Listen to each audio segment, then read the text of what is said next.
हम सबका सौभाग्य है कि रांची जिले में जहां आज ये छोटा सा कार्यक्रम शिवगुरु महोत्सव का हो रहा है,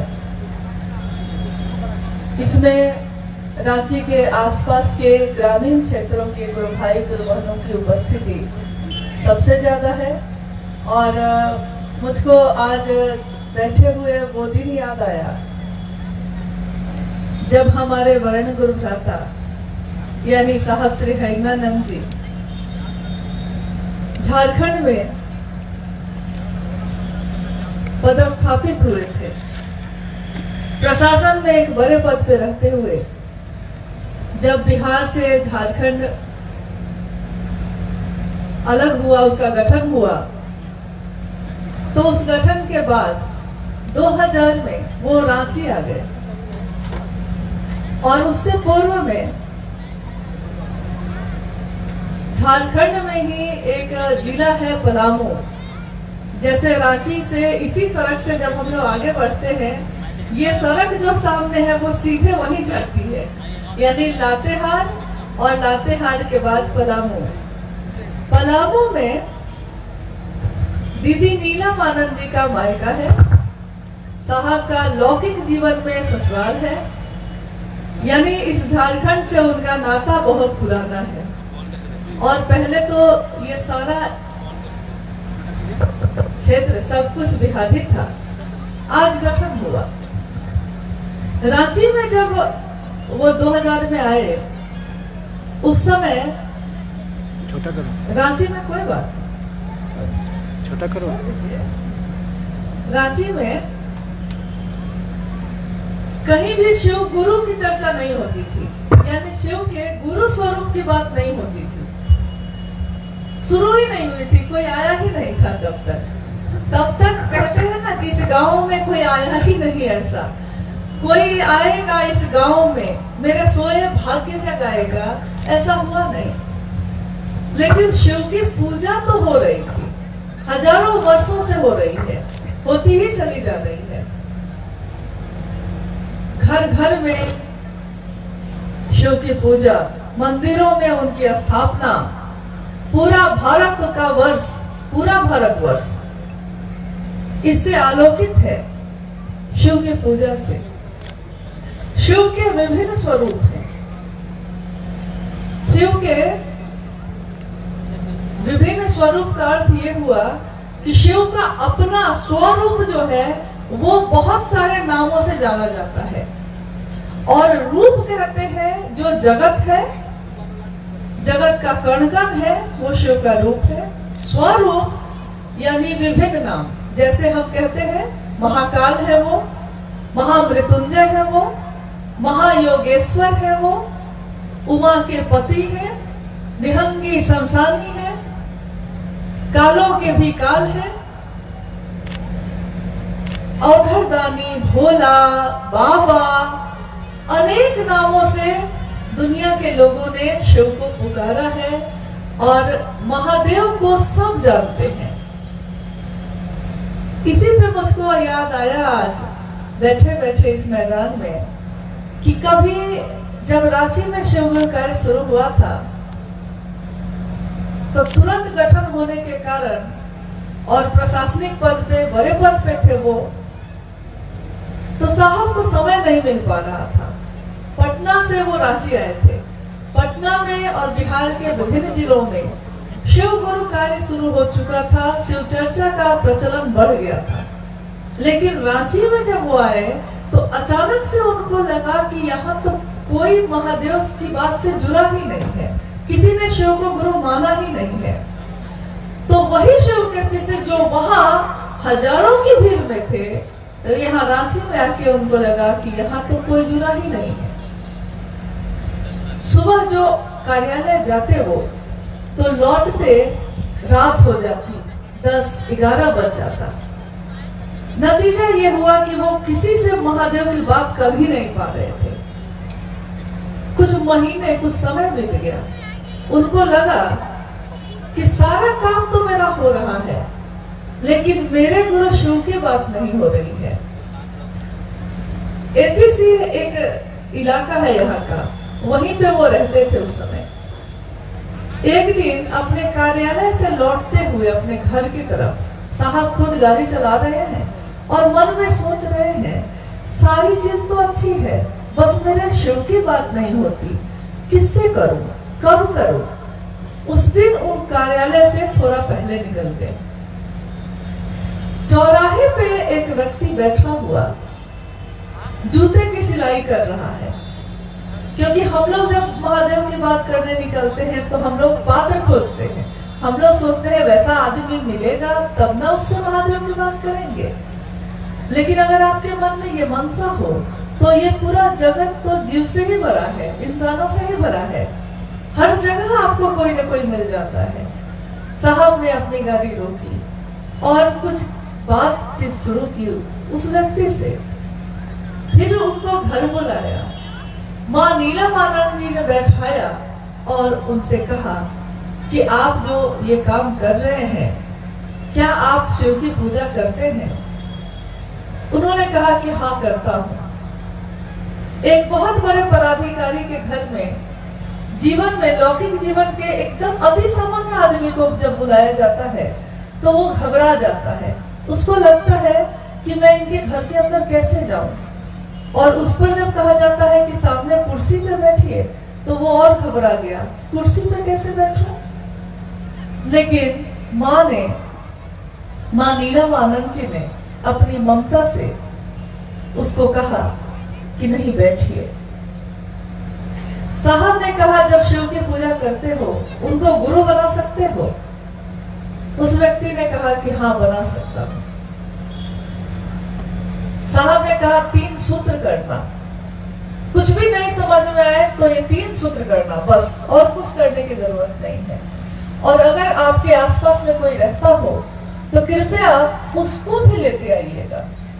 वो व्यक्ति जब लौट कर गए तो उनके बगल में एक पान की दुकान पे भी एक व्यक्ति बैठते थे, यही के गुरु भाई अब वो शरीर में नहीं है।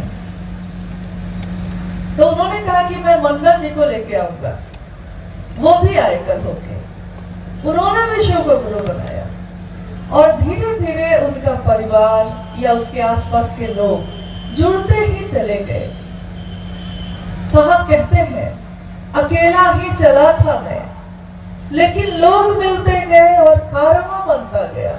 अकेले ही चलता है कोई, लेकिन जब चलने का सोच लेता है, चल पड़ता है, तो लोग मिलते चले जाते हैं, क्योंकि हमारे वो लोग हो या ना हो, लेकिन महादेव के तो है, महादेव के तो गण है, वो महादेव की तो दुनिया है। ये इस दुनिया में, जिस दुनिया में हम आप रहते हैं, कहा जाता है कि महादेव की दुनिया है ये।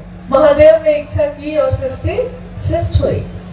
महादेव की दुनिया में हम रहते हैं।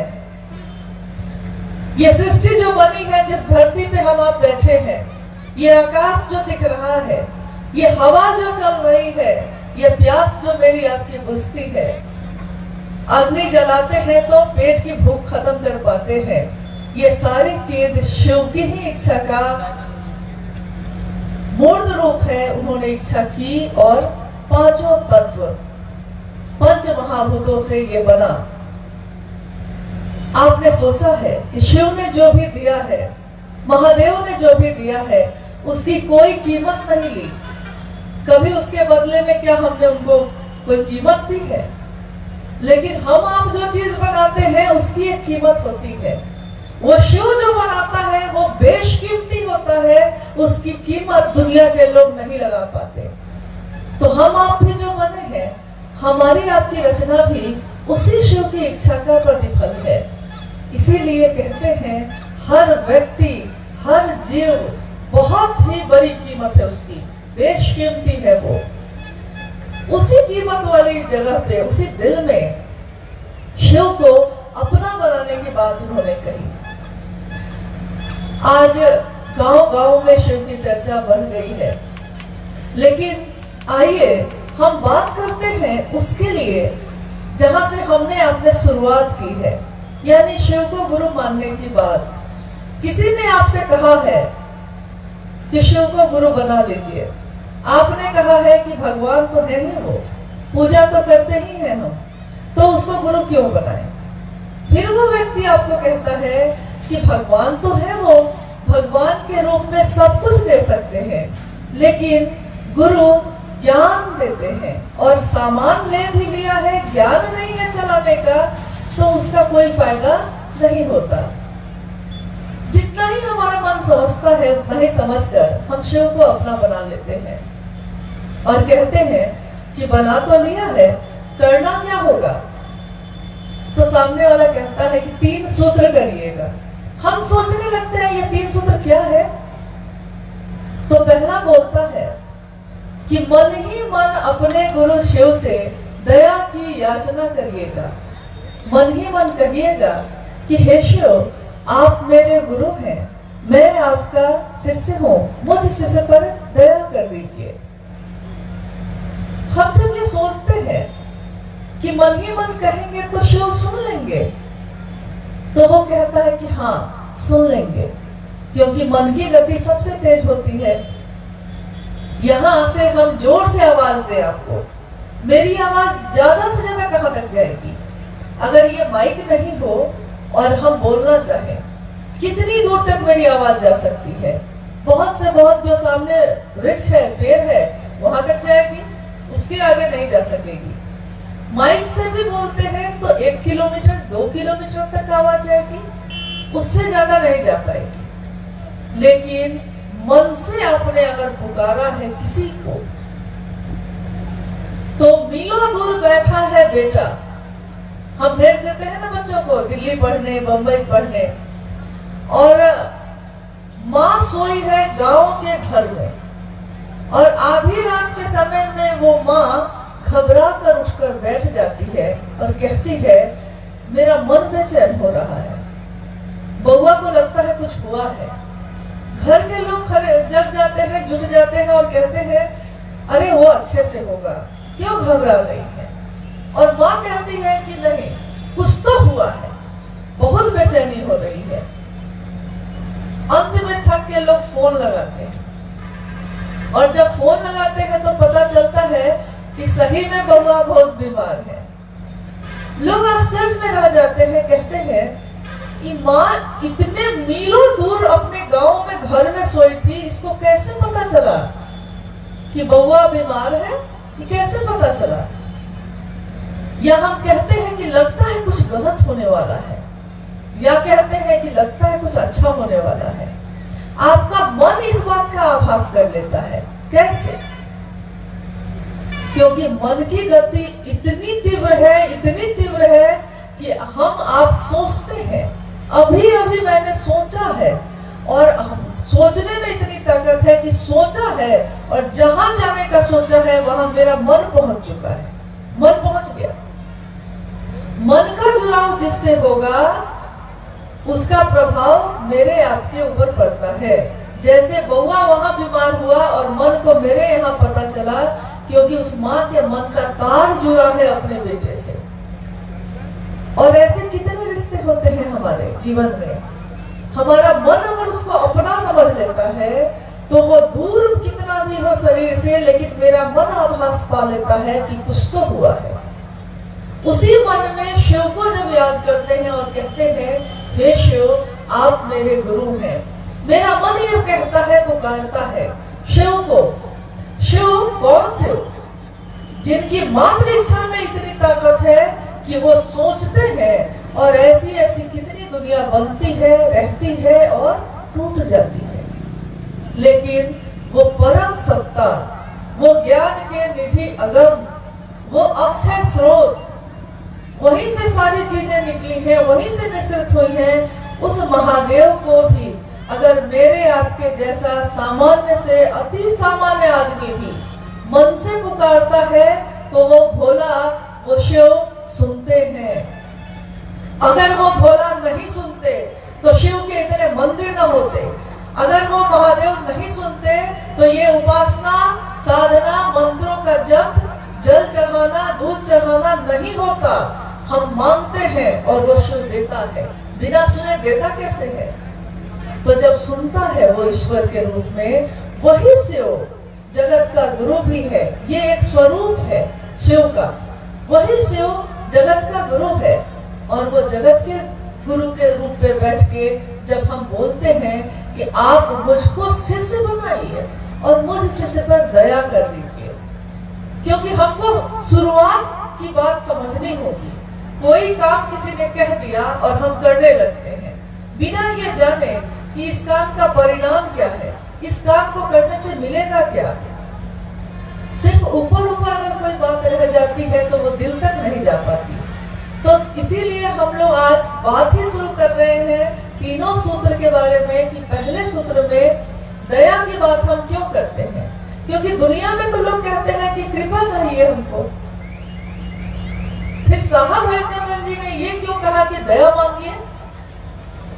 कृपा का अर्थ होता है कि कुछ करेंगे तब मिलेगा, जितना किया है उतना मिलेगा। 1 एकड़ खेत जोत लिया है तो 1 एकड़ खेत जोतने की मजदूरी मिल जाएगी।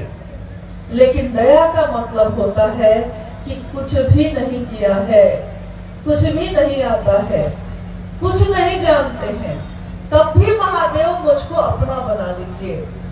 न मंत्र का जप आता है हमको, न संस्कृत बोलने आता है, जैसा भी आता है मेरा मन आपका है, मुझको अपना बना लीजिए। और ये अपना बनाने के लिए क्या क्या करना पड़ता है ये भी हमको नहीं पता है, तो ये भी आप ही बता दीजिए और आप ही अपने पास हमको बुला भी लीजिए। लेकिन ये कैसे होगा? महादेव की दया से ही हो सकता है, क्योंकि मेरी शक्ति कुछ दूर जाके खत्म हो जाती है। हम अकेले अगर टेबल उठाना चाहे तो अकेले छोटा टेबल उठा सकते हैं, लेकिन अगर किसी ने कह दिया कि पलंग उठाओ तो पलंग उठाने के लिए आपको मदद की जरूरत है। फिर किसी ने कह दिया कि पूरा घर बना दो तो घर बनाने के लिए आपको इच्छा, ज्ञान, क्रिया तीनों चीज चाहिए। इच्छा करनी होगी क्या बनाना है, ज्ञान लेना होगा उसका, फिर उसको करना होगा, काम करना होगा। लेकिन चाहे हम किसी भी जाति के हैं, किसी भी धर्म के हैं, अमीर है, गरीब है, सामान्य है, अति सामान्य है, विशिष्ट है, यानी इस जगत में जितनी भी श्रेणियां हैं, किसी भी तरह से पहली शर्त है कि हम जीव हैं, इंसान है। इंसान है तो हम शिव को अपना गुरु बना सकते हैं।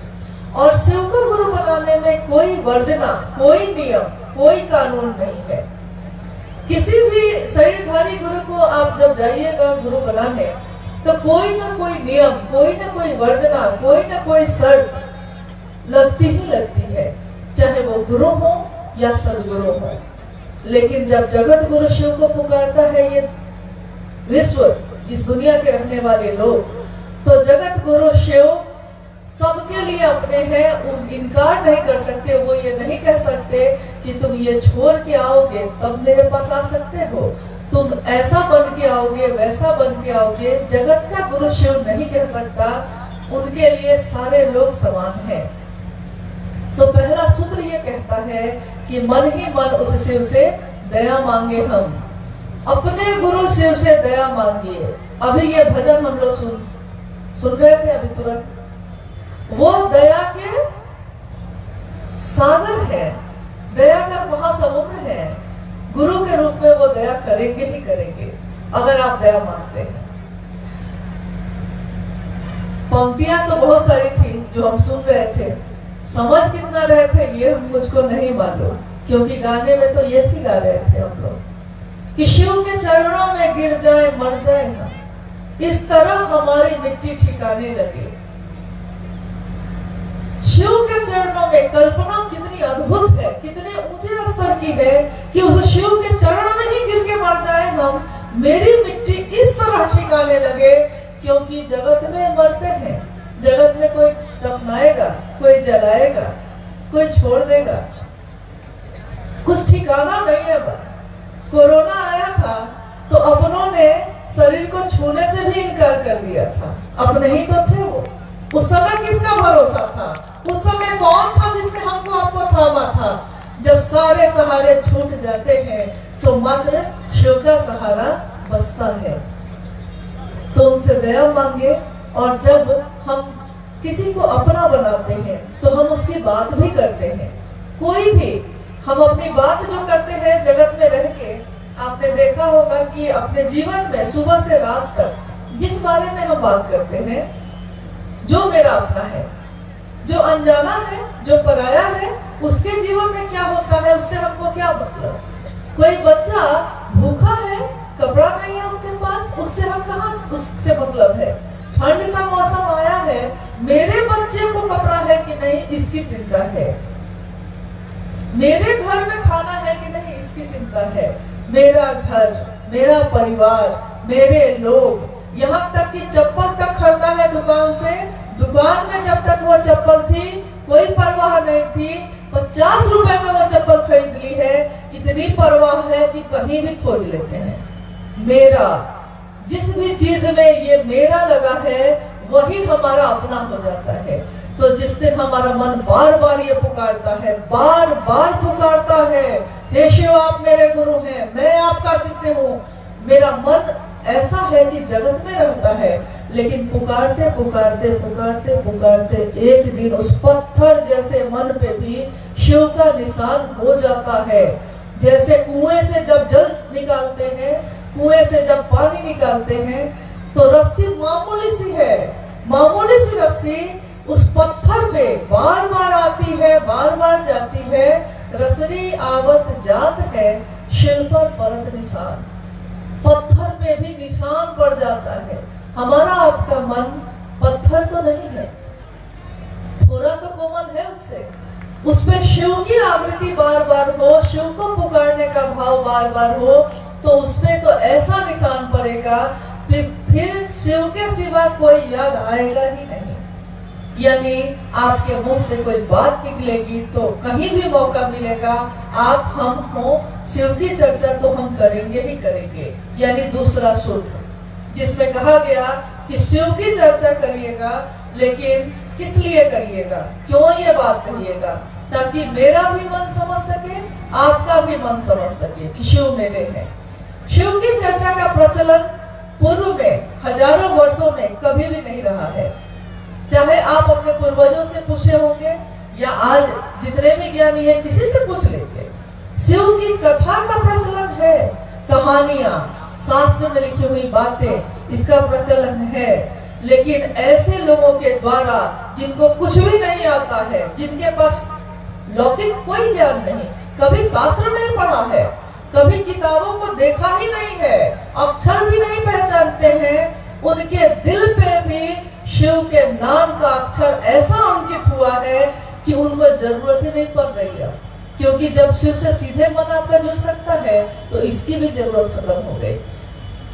जो जैसा है, अनपढ़ से अनपढ़ आदमी भी शिव की बात कर रहा है, अद्भुत सी बात है, आज तक जगत में ऐसा नहीं हुआ।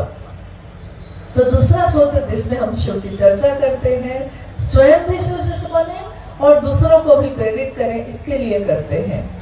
तीसरा है नमन, यानी अपने गुरु शिव को नमन करना। हम में से ज्यादातर लोग समझते हैं कि रुद्राक्ष की माला पे ही नमन हो सकता है, जैसा मुझको लगता है या जैसे भेंट होती है तो लोग बताते हैं। तो हम लोगों को लगता है कि नमन के लिए तो बैठना होगा ना, कहीं बैठना होगा, मतलब पद्मासन लगाना होगा, रुद्राक्ष की माला लेनी होगी। लेकिन साहब हरिंद्रानंद जी ने कहा कि नमन भी आपका मन करता है, और मन तो कहीं बैठता नहीं, शरीर बैठता है। मन तो चलते हुए भी आपके साथ है, बैठे हुए भी आपके साथ है, सोए हुए भी आपके साथ है, सोए हुए भी वो मन जगा है। तभी तो हम सपने देखते हैं, तभी तो हमको कोई आभास होता है, क्योंकि आपका शरीर सो जाता है, उसको आराम की जरूरत है, लेकिन मन तो उस समय भी जगा है। और उस मन में अगर शिव को प्रणाम करने का भाव आ जाए, भाव वहां प्रणाम होता है, सामान नहीं, रुद्राक्ष की माला नहीं। क्योंकि कोई कंकर पत्थर 108 बार जोड़ के रख लेता है और उसी कंकर को एक एक करके अलग करता है, और हर पत्थर को अलग करते हुए कहता है, हे शिव आपको मेरा प्रणाम है। मन ही मन कहता है, और ये प्रणाम स्वीकार होगा कि नहीं, क्योंकि वहां तो भाव प्रणाम होता है, भाव से ही प्रणाम हो सकता है। हम कहेंगे कि भाव कहाँ से लाए, क्योंकि हम लोगों के मन में भाव जल्दी पैदा होता नहीं है, जगत के लिए हो जाता है, लोगों के लिए हो जाता है, महादेव के लिए नहीं हो पाता। तो जैसे आप ही का दिया हुआ सामान, आप ही का दिया हुआ पैसा लेकर आप ही का बच्चा कहीं दूर पढ़ने गया है, आप हर महीने में उसको 5,000 रुपया भेजते हैं कि वो पढ़ ले और खाना खा ले, रहने की व्यवस्था हो जाए। छुट्टी में वो घर लौटता है। जब वो बच्चा आपका घर लौटता है तो अपनी माँ के लिए एक शॉल, अपने पिता के लिए एक चादर लेके आता है। उसकी माँ कहती है कि कहाँ से लाए? तो वो कहता है छोड़ो ना माँ, दिल्ली से तुम्हारे लिए लाए, पिताजी आपके लिए चादर लाए। उसके पिता को भी मालूम है कि इसके पास पैसा नहीं है, अलग से इसके पास कोई पैसा नहीं है, अभी तो जो हम दे रहे हैं वही ना है उसके पास। माँ को भी मालूम है, लेकिन वही बच्चा जब माँ बाप का ही दिया हुआ सामान उसी पैसे से बचाकर थोड़ा सा लेकर आता है तो माँ और पिता उसके खुश हो जाते हैं। इसके लिए नहीं कि वो शॉल लाया है, इसके लिए नहीं कि वो चादर लाया है, इस बात से खुश होते हैं कि बउआ को हम वहां भी याद आते थे। मतलब वो गया था वहां, लेकिन वहां भी मुझको भूला नहीं था, मुझको याद करता रहा, मेरे ही दिए हुए चीज से थोड़ा सा बचाकर मेरे लिए भी लाया। महादेव ने ये दुनिया बनाई है, महादेव ने हमको आपको बनाया है। इसी दुनिया में रह के, इसी दुनिया में सब भोग भोग कर हम अपने गुरु शिव को जब अपने मन का भाव थोड़ा सा देते हैं तो शिव उतने ही से प्रसन्न हो जाते हैं और कहते हैं कि चलो दुनिया में रह के मुझको भूला तो नहीं, मैं याद तो आता रहा। ये तीनों सूत्र हमारे आपके मन को शिव की तरफ ले चलने का सबसे सशक्त माध्यम है। ये एक ऐसा तरीका है जिससे हम इस रास्ते को पार कर सकते हैं, रास्ता तय कर सकते हैं और हमारी मंजिल है भगवान शिव, हम भगवान शिव तक पहुंच सकते हैं।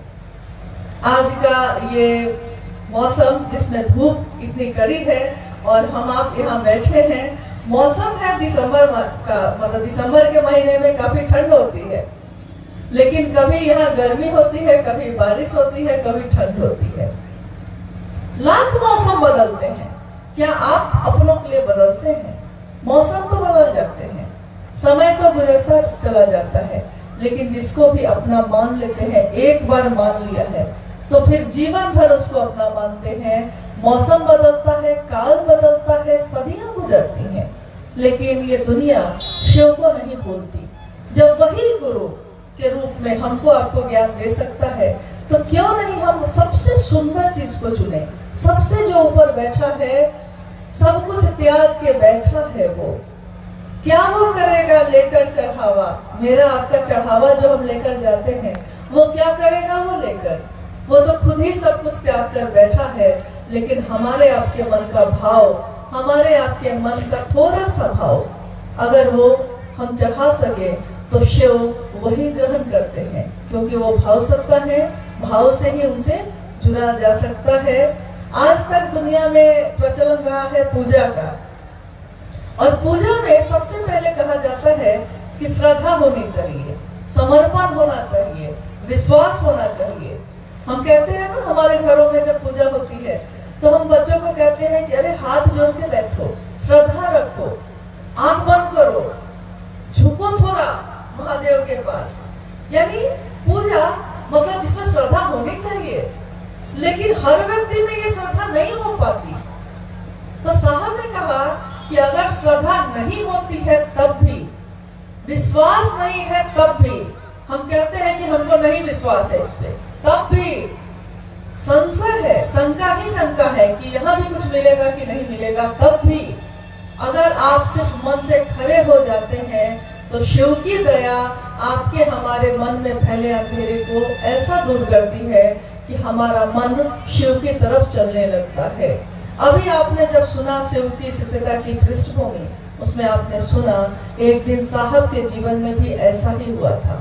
उन्होंने जब शिव को अपना गुरु बनाया था, उनके मन में कोई विश्वास नहीं था, उनको लगता था यहाँ भी धोखा है, क्या पता महादेव भी मुझको गुरु के रूप में मिले हैं कि नहीं मिले हैं। मैंने मान तो लिया है, लेकिन 7-8 वर्ष के अंतराल में उनके मन ने ये समझ लिया कि शिव आज भी गुरु हैं और सचमुच में है, क्योंकि उनके जीवन के पल प्रतिपल में शिव ने समझा दिया कि मुझको कहाँ बाहर ढूंढते रहे, किसके किसके पास जाते रहे, मैं तो हर जगह साथ ही था। हम ही उनके तरफ देखना भूल जाते हैं। तो आइए हम लोग कुछ जिज्ञासाओं पे बात करते हैं। बहन गौरी अर्चिता जी हैं, जिज्ञासा पढ़ेंगे। शिव भाव के शिखर की तलहटी में समस्त संकीर्णताओं तिरोहित हो जाती है, कैसे कृपया समझाया जाए। शिव भाव के शिखर की तलहटी में ही समस्त संकीर्णताएं तिरोहित हो जाती हैं, कैसे। शिव भाव का शिखर, ये लिखी हुई पंक्ति है साहब वृंदानंद जी की। उन्होंने एक छोटी सी किताब जब लिखी थी, शिष्यानुभूति, एक शिष्य की अनुभूति, उसी की ये पंक्ति है।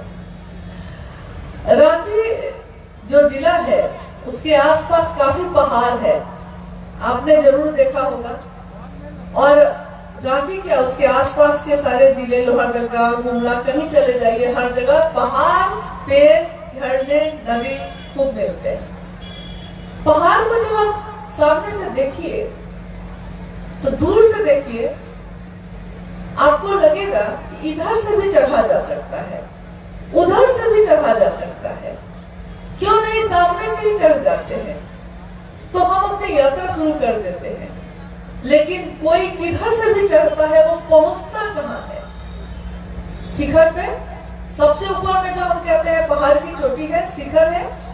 शिखर मतलब पहाड़ की चोटी, वहां पहुंचते हैं।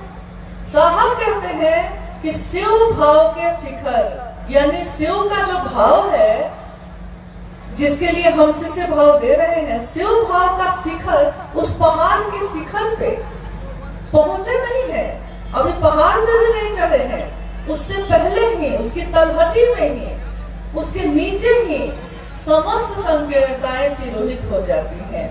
इसका अर्थ होता है कि संकीर्णता यानी जगत में जो भी चीजें हमारे मन को जकड़ती हैं, बांधती हैं, हम उसके पास नहीं जाएंगे, वो मेरा दुश्मन है। हम उससे बात नहीं करेंगे, वो दूसरी जाति का है। हम उसके पास नहीं जाएंगे, उसका दूसरा धर्म है। ये सारी चीजें संकीर्णता ही है जो हमारे मन को जकड़ लेती हैं। जब शिव मेरे अपने होते हैं तो हमारा मन ये समझता है कि यहाँ कोई पराया नहीं है, क्योंकि शिव ने सबको एक जैसा पैदा किया। उन्होंने जाति नहीं बनाई, उन्होंने धर्म नहीं बनाया, उन्होंने अमीर गरीब नहीं बनाया है, हमने और आपने बनाया है। हमने ही एक दूसरे को बांटा है, शिव ने नहीं। शिव ने दुनिया की सारी चीजें एक जैसी की, एक जैसा ही पैदा किया, एक जैसा ही खून हमारे रगों में दौड़ता है, लेकिन हम ही आकर अपने को बांटते हैं। लेकिन फिर से जब हम शिव की तरफ अपने मन को लेकर जाते हैं, वो शिव जैसे जैसे हमारा मन उनके नजदीक होता है, हमारे मन से ये संकीर्णताएं खत्म होने लगती हैं, खुद ही